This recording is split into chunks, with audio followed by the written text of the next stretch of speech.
Hello, ladies and gentlemen. Welcome back to the channel. Happy Friday. Happy Freaky Friday to all you freaks out there. I hope your day and your week have been going very well so far. Got a new day, which of course means a new MLB Player Prop video to share with you guys. But first, as always, people, please make sure to go ahead and hit the subscribe button, hit that like button, and drop a comment down below. It helps the channel grow, and it really does mean a ton to us. With a new day comes some new opportunities to go ahead and make some money, and there's no better day to go ahead and make some money than Freaky Friday, guys. Yes, it is yet another edition of Freaky Friday. We have our coveted Freaky Friday 5-leg parlay coming your way in today's video. Make sure if you haven't already to go ahead and hit the subscribe button down below. And as always, guys, as we do every single Friday here on the video series, we do our Freaky Friday 5-leg parlay giveaway. The rules and the way to play is very simple. All you have to do is go ahead and comment Freaky down below in the comments section. And if the parlay hits, I will pick one lucky commenter to win a free $25 Amazon gift card. It's that easy. It's that simple. All you have to do is comment Freaky down below. And again, if the parlay hits, one lucky commenter win a free $25 Amazon gift card. Now, it's been the story. I don't know what I was trying to say there. Now, oh my God. I just had a stroke on camera, basically. What I'm trying to say is that this week has been a little bit difficult for me with work at the pizza shop. So like some of the other videos I've done this week, this is going to be kind of quicker than most of my videos typically are on the channel, especially for a 5-leg parlay. I'm going to try and go ahead and cruise through the picks, kind of give you guys the abbreviated sort of Cliff Notes version of the data, but still trying to tell you guys why I like each player prop in the parlay. Now, one last thing very quickly before we dive into today's parlay, we do have to do a quick little recap of how we did yesterday. And overall, we did go ahead and make a profit. Mitchell Parker over 5.5 hits allowed. That one cashed. And Carlos Carrasco over 2.5 earned runs, which was actually a plus money play. That also went ahead and cashed. The one player prop that we missed, and honestly, we lost it in the first inning, which is always the worst thing when you get beat right off the bat, is Brady Singer under 2.5 earned runs. He got smoked by the Pirates in that game. So 2-1 performance yesterday. Again, we did go ahead and make some money. So we did pretty well yesterday. Let's see if we can go ahead and do better in today's video. 5-leg parlay coming your way right now. All right, guys, jumping right into the outlier screen, we have our 5-leg parlay. We're going to be using DraftKings for today's parlay and all 5 player props. Kind of sticking with what I've been doing the last couple Freaky Fridays. There's a singular theme to the parlay. Last week was hits. The week before was strikeouts. We cashed the strikeout one. We had 4 to 5 legs cash on the hit one. We're running it back with the hit parlay because I do want to see if we can go ahead and cash this one. So it's a 5-leg parlay, all 5 player props. All the players have to do is get one single hit and they cash their leg. So the first leg of our 5-leg parlay, we have Marlins, Braves, 7:15 p.m. first pitch. We got Otto Lopez of the Miami Marlins over half a hit. Again, we're using alternate lines. These are all available over on DraftKings. And most of these being high alternate lines, the data is going to be pretty solid here. So Otto Lopez, 60% hit rate over his last 10 games, averaging 0.8 hits per game over his last 10 games. If you do go ahead and stretch that data out to the entire 2025 season, a 67% hit rate on the over, averaging 0.94 hits per game this year. Again, all we need him to do is get one hit and he cashes his leg. He's done it pretty consistently all season long. The head-to-head data is also pretty solid as well. A 67% hit rate across the last 12 matchups against the Atlanta Braves, including 4 consecutive matchups this season. He's cashed the over with a couple of multi-hit games in there as well. So some success overall this year, some success head-to-head versus the Braves this year. He's played them 6 times in 2025, and he's cashed the over in 4 of those 6 meetings against the Braves this year. Jumping down below the key matchup stats, and normally when I have more time, I would jump back and forth between this and our dashboard screen. The dashboard screen obviously showing us some more of the last 30-day data, some more recent numbers. Rest assured, guys, all 5 of these player props, the last 30-day data is all solid. It's what I was looking for, right? Good overall numbers and better recent numbers. Someone made the comment the other day, and it's the truth. You guys have seen my methods. You see what I look for in data. So even if I don't show you guys everything, you should know I did the research, I did the time, I did the numbers. So again, normally I would like to show you guys everything. I apologize. Again, we are on a little bit of a time crunch here. So just know the last 30-day data for all these player props is strong. It's in the green zone, okay? But looking at the overall numbers here, you see Otto Lopez. The moral of the story being he's had more success versus right-handed pitchers like Elder in comparison to left-handed pitchers. And speaking of Bryce Elder not having the best of seasons in Atlanta and versus right-handed batters like Otto Lopez, it's been even worse. You do see all of his numbers, except for his FIP, increase when facing off with right-handed batters. And the last thing I want to show you guys for this one, and this is kind of the format we'll be doing for the rest of the video, kind of going through it quickly, is Otto Lopez versus Bryce Elder's pitch arsenal. You can see that his overall WOBA is 306. Bryce Elder, his number one utilized pitch this year is the sinker at 42%. And you see Otto Lopez, 334 WOBA. That's an increase from his overall number. That's what you like to see. The second most utilized pitch, the slider, 38.2%. 337 WOBA, still very good. Even going to the changeup, that's where the first bad number is 182, but only 10.5% of his pitches are changeups, and then the fastball, 382. So 3 of the 4 most used pitches, positive WOBAs. The one he has a negative against, it's on the lower side. Only 10% of his pitches are changeups. So I think it's a pretty good matchup overall for Otto Lopez. And then you got the Braves bullpen too, which is not all that great. So Otto Lopez, even when you pull Bryce Elder, should be able to go ahead and get a hit in this game. All right, guys, our second leg of our 5-leg parlay, we have Guardians White Sox, 7:40 p.m. first pitch. We got Lenyn Sosa of the White Sox over half a hit. Looking down below at the numbers, it's solid across the board. 80% hit rate over his last 10 games, averaging 1.2 hits per game. He actually was out on an 8-game hitting streak going into yesterday's game against the Mariners. But pretty good numbers. Then you look at the overall 2025 data, a 67% hit rate on the over this year, averaging 1.04 hits per game. And you do see a lot of multi-hit games there in the data range, including a lot of 3-hit games. And all we need is 1 hit here, and he cashes the over. The head-to-head data versus Cleveland is also very, very strong. 11 of his last 14 matchups against the Guardians, he's cashed the over. It's a 79% hit rate against Cleveland over the last 2 seasons, averaging 1.29 hits per game across the last 14 matchups. So really good numbers here for Lenyn Sosa against Cleveland. So far this year, it's been good. He's had a couple misses. He's played them 7 times in 2025. He's cashed the over in 4 of those 7 games. So not too shabby. We have the insights provided by Outlier. We just kind of reiterate the same thing. He's cashed the over in 8 of his last 9 games, averaging 1.33 hits per game over the last 9 games. Matching up here with Tanner Bibby of the Cleveland Guardians, 6 plate appearances since 2018. He's got a couple hits off of him, batting .400 off of him. Small sample size, yes, but he has had some success against Tanner Bibby in the past. You do see Lenyn Sosa, again, having a lot more success versus right-handed pitchers than left-handed pitchers, so you do have that matchup advantage there. And again, like I mentioned, the recent data kind of reiterates this. And looking at Tanner Bibby, overall, not a great year for him. Versus right-handed batters, his numbers do drop, right? You see the batting average, the BABIP, the ERA, they all do drop when facing off with right-handed batters like Lenyn Sosa. But Sosa has been so good of late versus right-handed pitchers and overall this season versus right-handed pitchers that I'm willing to look past that. And honestly, even the decreased numbers, they're not bad. 250 batting average is still on the higher side, which is still a probably favorable matchup here for Lenyn Sosa. Sosa's data and the way he's been hitting of late versus right-handed pitchers makes me believe that he can overcome a matchup that's not a bad matchup, it's just not the best matchup you've seen. So Lenyn Sosa overall this year, 323 WOBA, the number 1 utilized pitch for Tanner Bibby, 26% of his pitches. The fastball, literally the exact same average, 323 WOBA. And the more you go down the line, the better it gets, honestly, versus the cutter. His second most utilized pitch, 374 WOBA.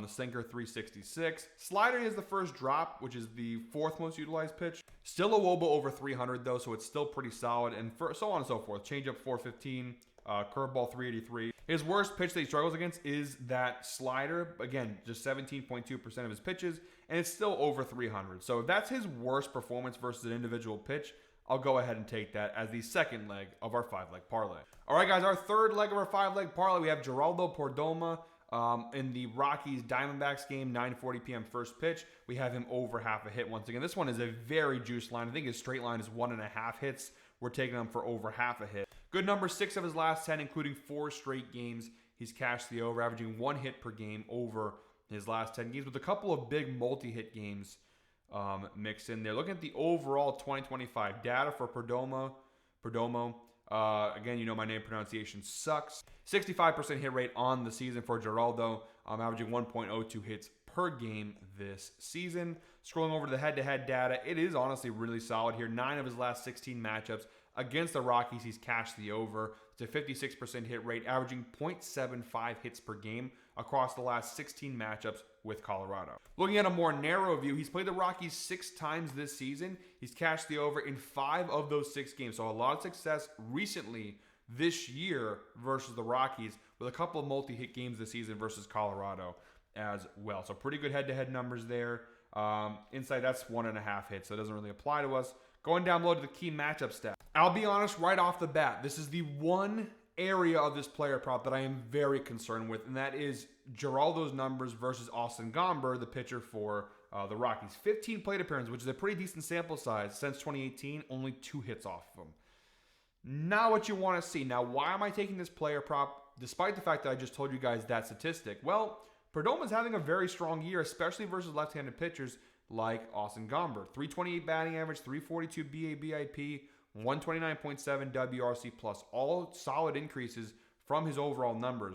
And the same is true over the last month. Those numbers are still elevated to a very high number when facing off with left-handed pitchers like Austin Gomber. And Austin Gomber has been horrific this season, especially versus right-handed batters. Batting average high, BABAP high, ERA, FIP, everything's on the higher side. 316 batting average allowed is absolutely absurd. And then looking down below here at the WOBA numbers, right? Perdoma's numbers, 353 WOBA overall versus the fastball, the most utilized pitch from Austin Gomber, 369 WOBA. The curveball, you do see a little bit drop there to 329, but still, 329 is still a very solid WOBA. Anything over 300, honestly, is pretty good. So 329 is solid versus the slider, 394. Change up again, a decrease from his overall average, but now we're on the 4th most utilized pitch here, 337. And, you know, the really versus bad numbers versus the splitter, only 6% of his pitches have been splitters. So it looks to be a pretty good matchup overall. The one, again, grade point or I don't know, weak point, I guess you could say, is right here. That individual head-to-head matchup is not great.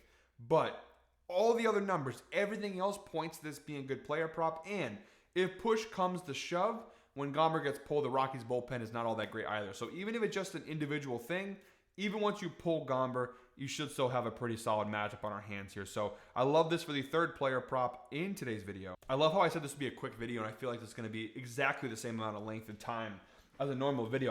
I can't short you guys on the data. All right, our 4th leg of our 5-leg parlay, we have Rays Mariners, 9:40 p.m. first pitch. We got Brandon Lowe of the Tampa Bay Rays over half a hit. Again, pretty consistent throughout the parlay. Brandon Lowe, his numbers are very solid here. 7 of his last 10 games, he's cashed the over, averaging 1 hit per game over the last 10. And if we narrow it down a little bit, 6 of his last 7 games, he's cashed the over with a few multi-hit games in there as well. And the further you go ahead and search the data out, honestly, it gets more impressive. Last 20 games, an 85% hit rate for Brandon Lowe, averaging 1.15 hits per game over his last 20 games. And overall in 2025, a 77% hit rate on this over. 67 out of 87 games, he's cashed the over, averaging 1.08 hits per game this year. And you do see a healthy mix of multi-hit games in there as well as a lot of 3-hit games. 1, 2, 3, 4, 5, 6 3-hit games this season. That's pretty impressive. And the head-to-head data, we really don't have much to go off of at all.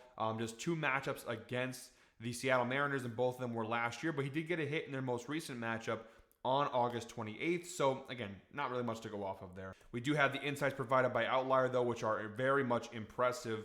Brandon Lowe has exceeded half a hit in 15 of his last 16 games on the road. That's a 94% hit rate, averaging 1.6 hits per game over the last 16 road games. So really phenomenal run here for Brandon Lowe, and the matchup is very, very solid as well. This might be the best player prop of the day, and it's funny because the odds-wise, it's minus 195. It's under minus 200. This is honestly the best odds of any of the legs, and the data is the best of any of the data. So really good numbers there. Brandon Lowe versus Luis Castillo. 6 plate appearances since 2018. Not a ton of head-to-head data to go off of there, but 6 plate appearances is more than nothing, and he does have a couple hits off of Luis Castillo.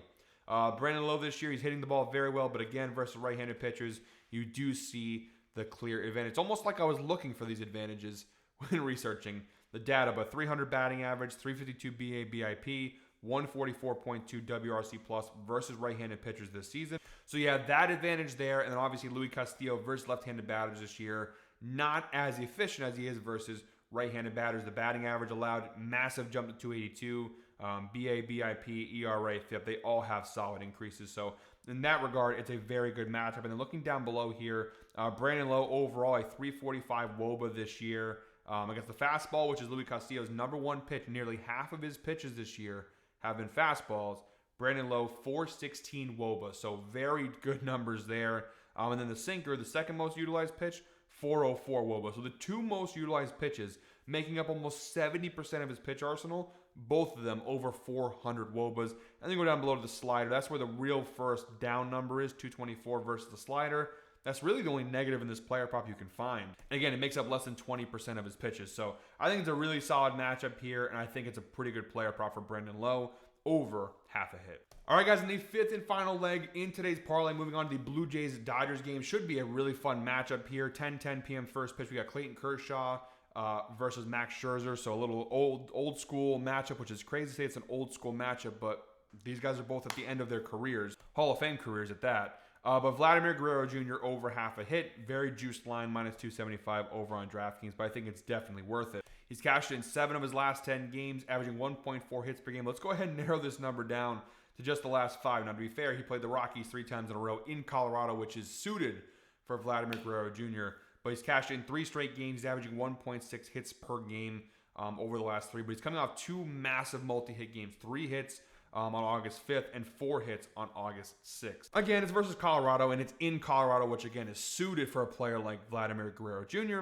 but pretty good numbers. Overall in 2025, a 71% hit rate on this over, averaging 1.13 hits per game this season. And looking at the head-to-head data, 2 of his last 3 matchups against the Dodgers, he's cashed the over, averaging 1 hit per game. To be fair, though, that's from April of last year, so well over a year ago. Very outdated data. How much can you go off of it? Remains to be seen. We also have the insight provided by Outlier. By the way, guys, shout out to Outlier, the sponsor of today's video. We do offer a link down below in the description that gives you guys a 7-day free trial to check it out for yourself. Everything I've shown you guys, literally everything in today's video, is brought to you by Outlier. This is the Outlier page. Go ahead and check it out if you like what you've seen here and you want to go ahead and take a further look into what they have to offer. Go ahead and check that out because there's a lot of great stuff here that Outlier provides. I'm only showing you guys a little bit of what Outlier can offer you. So link down below in the description, 7-day free trial. The insight provided by Outlier, Vladdy Jr. Has exceeded half a hit in 16 of his last 19 games. It's an 84% hit rate over his last 19 games, averaging 1.63 hits per game. So really phenomenal data here, and of course from -275, it damn well should be. And then Vladdy Jr. versus Clayton Kershaw since 2018. He's got 3 plate appearances against him. He does have a hit off of him, so, you know, he got 2 walks as well. So 2 walks and a hit. Pretty good numbers there, but a very small sample size. Vladdy, of course, having a very phenomenal season, and versus left-handed pitchers, it's been even better. 324 batting average this year versus lefties. It's phenomenal. WRC plus, BA, BIP. They're all solid numbers. And Kershaw this year has just not been his normal self. Versus right-handed batters in particular, you see the batting average 257, ERA 318. Still not, considering his age and the injuries he suffered in his career and whatnot, he's still pitching pretty halfway decently, but he's not the pitcher he once was. And I do think that Vladdy Jr. should be able to get some hits off of him in this game. Vladdy Jr. overall 380 WOBA. Clayton Kershaw, his #1 pitch is the slider, 40% of his pitches. Versus the slider, 362. So yes, it's a red. It's a decrease from his 380 number, but 362 is still very, very solid. And then versus the fastball, his second most utilized pitch, 35.6%, a 485 WOBA. So really good numbers. And then even versus the curveball, which is 17.9%, 410. You got to go to the splitter, which is only 6% of Kershaw's pitches, to really get a bad mark there for Vladdy Jr. But it's a solid matchup across the board. We only need 1 hit, remember, and I think he should definitely get 1 hit in this game. All right, guys, so there you go. 5-leg parlay in the books. Quick little run through. We have Otto Lopez over half a hit, Vladdy Jr. over half a hit, Lennon Sosa over half a hit, Brandon Lowe over half a hit, and Geraldo Perdomo over half a hit. You parlay all 5 together, you get a parlay of plus 422 over on DraftKings. Although if you don't use DraftKings, you do have some options here. FanDuel plus 369. You also have Hard Rock Bet plus 392. So there's a couple different ways to go ahead and tail this one. But DraftKings offers the best odds at plus 422. Normally I try to shoot a little bit higher, plus 500 or higher, but I like the value, honestly, for the players we're getting, for the odds we're getting. It's pretty solid overall. So 5-leg parlay plus 422 odds over on DraftKings. And guys, that is it for me today. Thank you very much, as always, for watching. One more time, please make sure to go ahead and hit the subscribe button, hit that like button, and drop a comment down below. As I announced yesterday, I will not be doing MLB Player Prop videos on Saturday for the rest of the season. I just need the time to start doing other stuff like college football videos, NFL videos. I'm already starting to do my research for my NFL futures videos, which I'll probably be doing maybe next week, maybe the week after. I want to wait a little bit. Like you've seen some things already, like the Chargers, they lose Rashawn Slater for the season. There's a couple injuries and stuff like that I don't want to make a video too soon because we still have the preseason to go through, but probably within the next 2 weeks, you're going to see some futures videos, some college football future videos. So a lot of stuff coming out. So I need that time. So unfortunately, Saturdays kind of get bumped from the MLB schedule. So I'll be back on Monday with another MLB Player Prop video. Until then, though, guys, enjoy your weekend. Let's go ahead and make some money.